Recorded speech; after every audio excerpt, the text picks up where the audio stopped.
Thanks very much.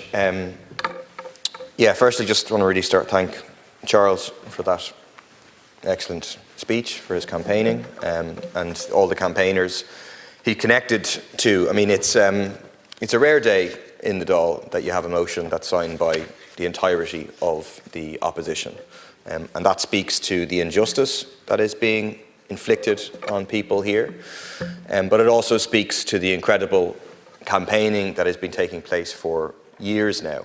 I've had the pleasure of meeting with many campaigners, speaking at one of the massive marches that happened in Dublin, and also getting the benefit of their assistance, actually, in terms of working with people to establish a similar 100% redress campaign for those affected by apartment and duplex defects.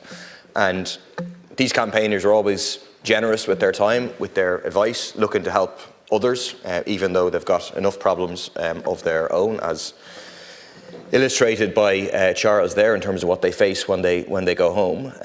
And I think, I remember at the start of this emerging issue, there were attempts to effectively divide and rule the country, to say that, people in Dublin or whatever don't care about this issue. And the government doesn't really try that anymore, and those that would see this injustice continue don't try it anymore, because it's clear that broad public support is with those who are affected by defective concretes. There's a sense of just how awful it is, the injustice that's been done to them, the responsibility of the state for that injustice, and the necessity of a proper, genuinely 100% redress scheme. The motion, which is comprehensive, clearly outlines what the real issues are.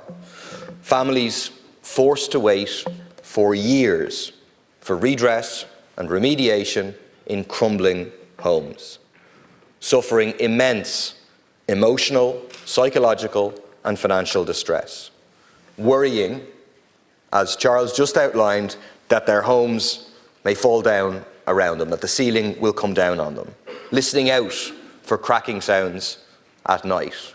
How anyone can live like that, be forced to live like that by this state, is outrageous. Being forced to move out during storms, having partial repair works done that do not fix the problem, going into debt.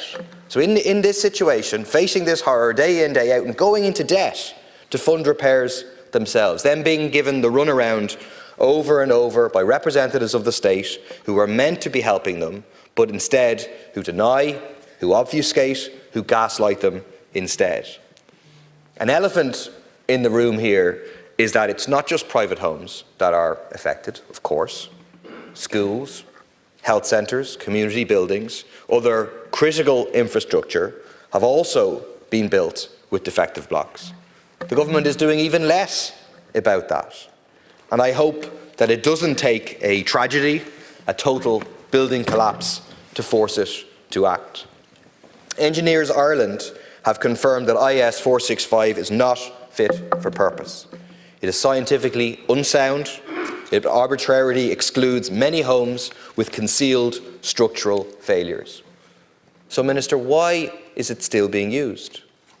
Is it because it saves the state money for now? This is incredibly short-sighted, just like the so-called light touch regulation that caused this crisis in the first place. It will end up costing the state more in the long run when homes have to be remediated multiple times because remediation wasn't done properly the first time round. That's without taking into account the personal toll, the personal cost, the mental health burden and so on of that process. IS 465 must be urgently replaced with a fit-for-purpose standard that actually follows the science. The government says, and it's in their counter-motion, that the defective concrete block scheme isn't redress or compensation. It's just a grant. Why would they say that? What's the logic of that? When you've had a campaign for redress, everybody calls it redress. It's what people understand it to be, redress. It's saying it to try to wriggle out of responsibility for the crisis. That's why it's saying it. It's saying it to deny the lived reality of thousands of homeowners, people whose walls are crumbling, whose children live in uncertainty, whose lives are disrupted by lack of regulation, But a scheme cannot absolve the state of responsibility just by changing the name of itself, by calling itself a grant.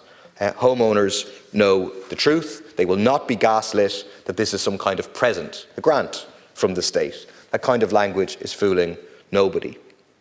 The government's motion is full of weasel words designed to sound good, but on closer inspection they turn out to be full of holes, a lot like defective concrete.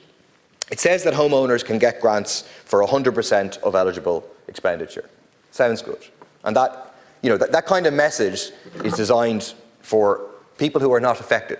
It's designed to say to people who are not affected, oh, don't worry, these people are getting what they asked for, and if you hear any moaning about it, they're just being difficult.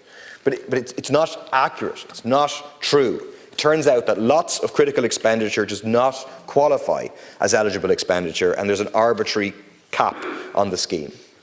The government is also being economical with the truth when it claims that early movers are not being penalised. Many of them cannot get retrospective payments and have been forced to accept a flawed scheme or nothing. That violates their constitutional right to equal treatment before the law, and it must be addressed. The state's poor treatment of the victims here resembles what it tries to do to all other victims of state mistreatment and injustice. You look at the residential abuse survivors hunger striking outside the Dáil because they've been denied access to healthcare. Let's remember the root cause of all of this distress: corporate greed and the failure of the government to restrain it by properly regulating the construction sector. The same issues arose. It's the same dynamic behind the issues in terms of apartment and duplex defects from the 1990s onwards. Has anything fundamentally changed? The latest policy from the government is to reduce apartment standards so developers can make even more profit. I'm sure the same arguments were made in the past about viability. Viability, by the way, just means profit. It means giving more profit to developers. As a reason not to properly regulate the construction sector and to regulate construction materials. There's a real injustice here that those responsible have not been prosecuted or even at the very least forced to pay compensation for the harm that they have caused, that they continue to cause. Instead, we have a concrete levy that spreads the cost very widely to those with no responsibility, while at the same time, the victims are still not being properly compensated. We have to ask, why does this corporate impunity happen again and again and again? We saw it before with the developers and the banks who crashed the economy but were allowed to get off scot-free while ordinary people suffered years of crippling austerity. The same is happening here with the victims of defective blocks, while the quarries and the block manufacturers are getting off scot-free. There's also no accountability from the government of the day. The 2017 expert panel report told us that local authorities weren't given the funds by central government to enforce building control regulations, and building control authorities were unable to test construction materials in-house. Whose responsibility is that, Minister? That's on the state. That's on the current government, which includes the same parties, some of the same individuals that are still sitting in cabinet today.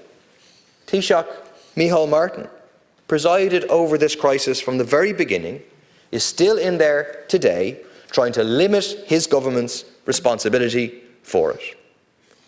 We in People Before Profit fully support 100% redress for all those affected by this crisis. None of it is their fault. They must be fully compensated. And those responsible should be held to account, including the quarries, the block manufacturers, the builders who knowingly used defective materials, and I would say the Galway Tent, Fianna Fáil governments who allowed it to happen. Who allowed it to happen so that some could maximise their profit at the cost of immense ongoing distress for ordinary people.